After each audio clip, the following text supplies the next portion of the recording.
लोग सवेरे पढ़ के दुखी होते थे, मैं शाम को रात को पढ़ के सुखी होता था। अब पूरा साल 4-4 लोगों के द्वारा लिखा हुआ भविष्य पढ़ा, 4-4 लोगों का अलग अलग, और कोई बुरा नहीं हुआ। और उसके बाद में उठा के रख दिया कि अब नहीं पढ़ना। अब क्या कहेंगे कि वो जो बता रहे थे वो सही बता रहे थे या गलत बता रहे थे? आपने अगर अपने मन में गलत मान लिया तो आपका सब कुछ गलत होना शुरू हो जाएगा। इसलिए जिसने अपने दोनों हाथ भगवान के आगे जोड़े और दोनों हाथ कर्म क्षेत्र में प्रयोग कर लिए, तो समझ लीजिए कि उसका भाग्य तो अपने आप प्रभु की कृपा से ठीक होना शुरू हो जाएगा। इसलिए डर निकालिए दिमाग से।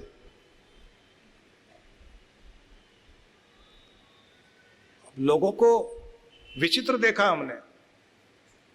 मैं हवाई जहाज में बैठा हुआ तो एक एयर होस्टेस देख के प्रणाम करने लगी।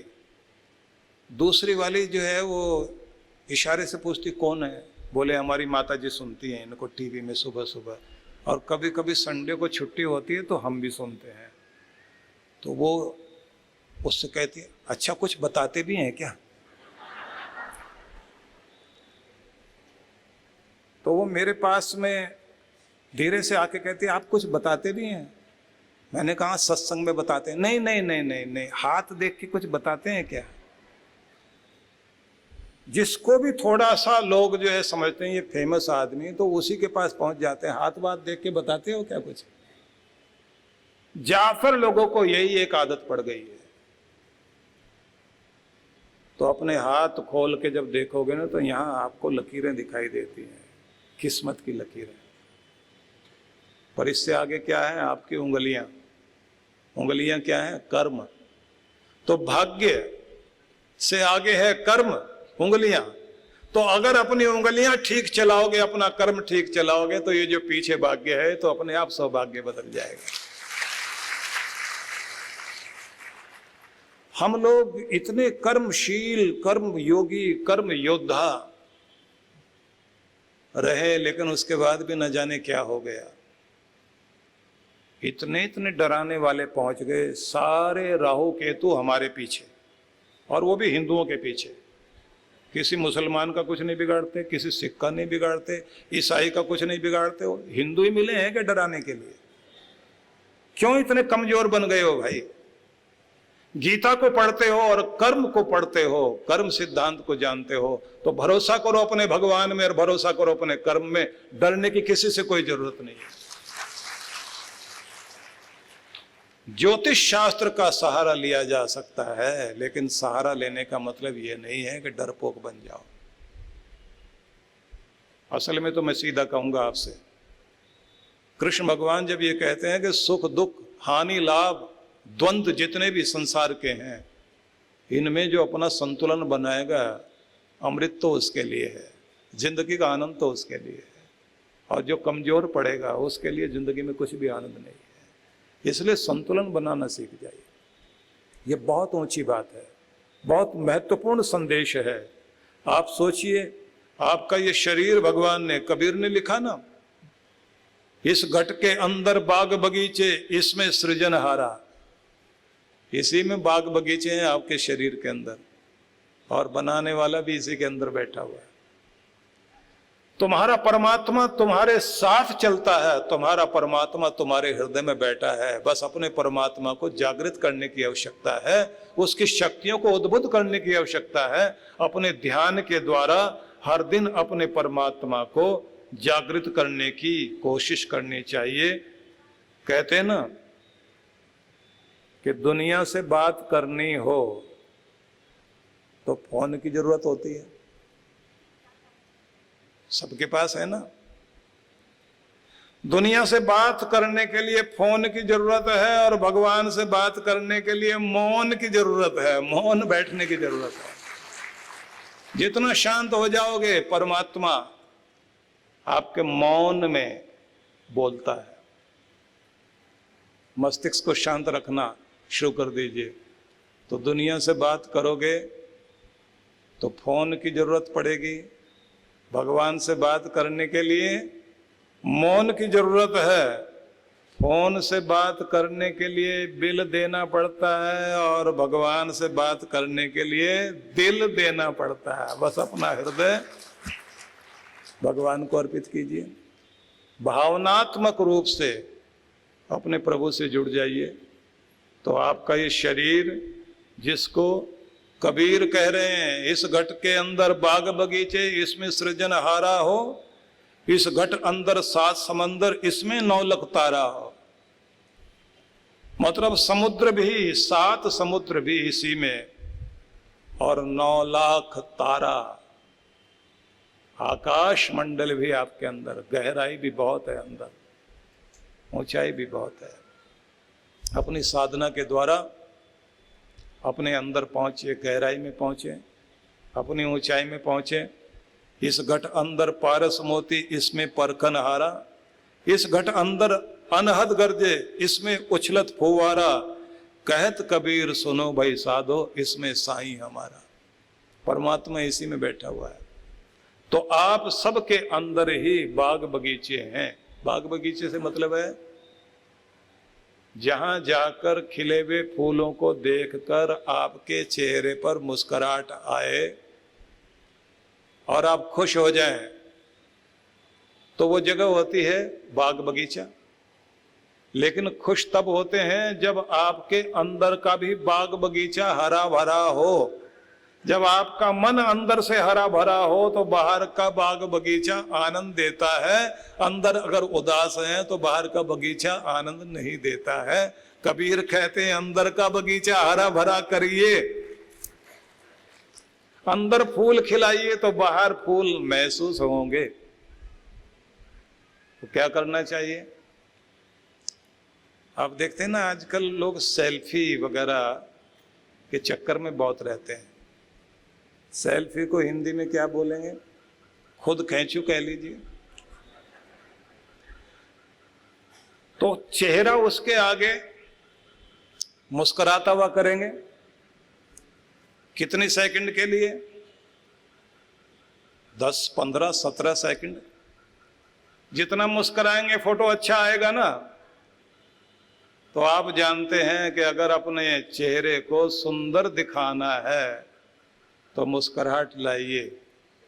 तो ये भी समझ में आया कि अगर पूरी जिंदगी को सुंदर बनाना और खुशहाल रखना है तो अपने अंदर भी मुस्कुराहट लाइए, बाग बगीचा अंदर खिलाइए। तो क्या कहते हैं हम लोग?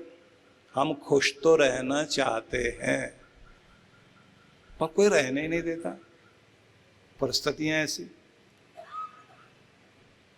बच्चा क्यों खुश रह पाता है? 300 बार पूरे दिन में मुस्कुराता है बच्चा। क्यों? कारण जान लीजिए। ज्यादातर जवान आदमी फ्यूचर की बात करते हैं और बूढ़ा पास्ट की बात करता है, बीते हुए समय की बात करता है। जवान को भविष्य की चिंता है, बूढ़ा पुरानी बातें याद करके दुखी है। इतने सुखी थे, इतना कुछ था हमारे पास, आज हम कहाँ पहुंच गए। शरीर ठीक नहीं है, तन ठीक नहीं है, शरीर में बीमारियां हैं, बच्चे बात नहीं सुनते, नींद ठीक नहीं आती। तो एक का ध्यान पास्ट में, एक का ध्यान फ्यूचर में, दोनों ही चिंतित। और बच्चे को देखिए, उसके पास ना पास्ट है ना फ्यूचर है, जो कुछ है वो वर्तमान है, उसी में आनंदित है। तो जिसने अपने वर्तमान में खुश रहना सीख लिया वो अपनी जिंदगी में खुशहाल है, नहीं तो कभी खुश नहीं होगा। सिकंदर से उसके गुरु ने एक उपदेश दिया था और कहा था कि ये जो मैं कह रहा हूं ये तुम्हारी पूरी जिंदगी में काम आएगा। तो उसमें एक बड़ी कमाल की बात उसने ये कही थी कि ये दुनिया पूरी अपने छोटे छोटे घेरों में जीती है, दायरे खींच लिए लोगों ने, और उसी गोल घेरे में घूमते घूमते पूरी जिंदगी बिता देते हैं। अलेक्जेंडर को उसने कहा था, अरिस्टोटल ने, कि अगर कुछ बड़ा बनना चाहता है, पहले अपने अंदर से बड़ा बनाओ और घेरे तोड़कर बाहर निकलो। अपने घेरे को तोड़ो और बाहर निकलो और अपने संपूर्ण विस्तार पर ध्यान दो। कितना फैल सकते हो, कहां तक जा सकते हो। ऊंची उड़ान भरना सीखो, छोटा बनकर मत जीना। छोटे छोटे दायरों में अगर जिंदगी को कैद कर लिया तो तुम कभी ऊंचे नहीं जा सकते। ऊंची उड़ान भरना शुरू करो। पूरी मनुष्य जाति के लिए कुछ करने वाले जरूर बन जाना। छोटे से परिवार के लिए जिंदगी जीने से तो बड़ा नहीं हो सकता। पूरी मनुष्य जाति के लिए अगर कुछ कर पाएगा तो तेरी जिंदगी ऊंची हो सकेगी। इसलिए अपने दायरे से बाहर निकलना। जरा सोच के देखिए, हम लोगों ने भी अपने अपने छोटे छोटे दायरे बना रखे हैं और वो जो दायरे बना रखे हैं उनमें हम इस तरह से बंधे हुए हैं, बस इतना ही मेरे से उम्मीद रखना, इससे ज्यादा नहीं। यही कर सकता हूं, इससे ज्यादा कुछ नहीं करूंगा। बस ऐसी जिंदगी जाएगी मेरी, इससे ज्यादा तो कुछ होने वाले नहीं है। न जाने हम क्या क्या अपने मन में सोच के बैठ जाते हैं और बस एक दायरे में, एक घेरे में घूमते घूमते, सीमा में रहते रहते एक लिमिटेशन बना लेते हैं अपने। कुछ लोग ये कहते हैं इस उम्र में अब क्या होने वाला। वो जब जवान थे तब भी ऐसे बोलते थे, जब बूढ़े हो गए तब भी ऐसे बोलते हैं, और जब बच्चे थे तब भी ऐसे बोलते थे। इस उम्र में क्या होने वाला। हिम्मत करिए। कुछ चीजें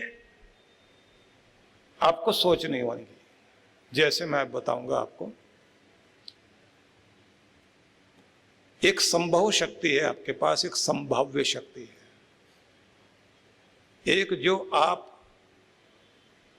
अपने मन में सोचते हैं कि मैं यहां तक जा सकता हूं। एक और शक्ति है जिसको आप नहीं जानते, आपका गुरु जानता है, जो ये जानता है कि ये यहीं तक नहीं यहां तक जा सकता है। मतलब ये, आपसे कोई पूछे कि कितना वेट उठा सकते हो तो आप बोलोगे 20 किलो, ज्यादा से ज्यादा 20 किलो। अच्छा और कोशिश करें तो कितना? बोले साहब रोज कोशिश करूंगा, अभ्यास करूंगा, 25 तक जा सकता हूं। अब कोच मिल गया, ट्रेनर मिल गया, उससे पूछा ये आदमी कितना वेट उठा सकता है, बोले 50 किलो। पर ये तो 20 से आगे जा ही नहीं सकता, बहुत जोर लगाएगा, 25 तक जाएगा, वो भी प्रैक्टिस करने के बाद। कोच कहता है इससे मैं 50 उठवाऊंगा क्योंकि मुझे इसकी शक्ति का पता है। अब वो रोज रोज अभ्यास कराते कराते उसकी मसल पावर को भी स्ट्रॉन्ग करता है, स्टेमिना को बढ़ाता है, उसकी डाइट को ठीक करता है, और एक दिन उससे 50 किलो उठवाने के बाद कहता है अब बताओ। बोले साहब आपने करवा दिया, मैं तो ये कभी यकीन ही नहीं कर सकता था कि ऐसा हो सकता था। बस यहाँ गुरु की जरूरत पड़ती है। आपको पता है कि आपका दायरा इतना है और गुरु को पता है कि आप कहां तक जा सकते हैं। इसलिए जीवन में यह माना जाता है कि अगर खुद के अनुसार चलोगे तो एक छोटे से दायरे में जिंदगी जियोगे, और गुरु के साथ जुड़ गए तो तुम्हें पता भी नहीं कि तुम कहां तक जा सकते हो। तो हर दिन आपको सबसे पहले तो अपने शरीर के लिए कुछ थोड़ा सा त्याग करना पड़ेगा। नियम बना लीजिए कि सवेरे आप जल्दी उठेंगे और कार्डियो एक्सरसाइज सबसे पहले करेंगे। मतलब तेज तेज चलिए, थोड़ा अगर आप रनिंग कर सकते हैं तो जरूर करिए। उसके बाद थोड़ी स्ट्रेचिंग, बॉडी को लचीला बनाने के लिए, फ्लेक्सिबल बनाने के लिए जब तक आप मुड़ते रहते हैं, पूरा शरीर मुड़ता रहता है, तब तक आपकी उम्र कितनी भी हो जाए आप जवान हो। और अगर आप मुड़ना उड़ना होता ही नहीं, उम्र कितनी भी हो, समझ लेना बुढ़ापा आ गया। तो अपने आप को खुद ठीक करना है, कार्डियो एक्सरसाइज और शरीर को फ्लेक्सिबल बनाने के, लचीला बनाने के लिए योगासन। 2 बातें हुई। अब तीसरी चीज प्राणायाम सबको करना चाहिए नियम पूर्वक। 4, 5, 7 प्राणायाम तो सब कोई सीख सकते हैं, सामान्य है। प्राणायाम नियम पूर्वक और अच्छी नींद और पानी की मात्रा ज्यादा, इतना अगर आप अपना शुरू कर सकते हैं। और इसके साथ एक जरूरी बात, सारा दिन मीठे रहोगे, माथा शांत रखोगे, स्फूर्ति बनाए रखोगे, क्योंकि जैसे जैसे उम्र आपकी बढ़ेगी आपकी स्पीड घटती चली जाएगी, मन चंचल होता जाएगा और आपका जो शरीर है वो शिथिल हो जाएगा, स्पीड कम हो जाएगी। तो अपने आप को गतिशील बनाइए, तेजी से चलना, और शरीर में स्फूर्ति। और सबसे बड़ी चीज, कुछ भी हो, कैसी भी बात क्यों ना हो, दिल को नहीं लगाना, थोड़ी देर में भूल जाओ और चेहरे पर मुस्कुराहट लाओ। और अगर हो सके तो सवेरे सवेरे 5 मिनट नकली सही, नकली हंसी हंसो, और जोर जोर से हंसो, जैसे वो रामलीला में होता है ना, खुल के। अगर आपके नकली दांत नहीं है तो आप बहुत खुल के हंस सकते हैं, और अगर नकली हैं तो थोड़ा हाथ लगा के हंस लीजिए। लेकिन तो आपने आज से ये याद रखना है कि चेहरे पर मुस्कुराहट रखेंगे, माथे को शांत रखेंगे, वाणी को मिठास से भरपूर, वाणी को मिठास से भरपूर, माथे को शांत और शीतल, चेहरे पर मुस्कुराहट और कर्म करने का जोश, स्फूर्ति, गति और स्फूर्ति, इसे बनाए रखेंगे। ये जो 4 बातें मैंने बताई ना, 40 दिन का वायदा कर लीजिए मेरे साथ कि 40 दिन तो आज से लगातार माथा शांत रखेंगे, चेहरे पर मुस्कुराहट रखेंगे, वाणी मीठी रखेंगे और कर्म करने का जोश बनाए रखेंगे। जैसे बच्चे दौड़ते भागते नजर आते हैं, ऐसे थके थके नहीं, स्फूर्ति से भरपूर रहेंगे। तो 40 दिन के लिए कितने लोग वचन देने को तैयार हैं? अब हाथ खड़े करना, आधा आधा नहीं है, पूरे दोनों हाथ खड़े करिए एक बार। पक्का 40 दिन तैयार हैं? चलिए, मेरी तरफ से भी बहुत बहुत बधाई है, ताली। हाँ,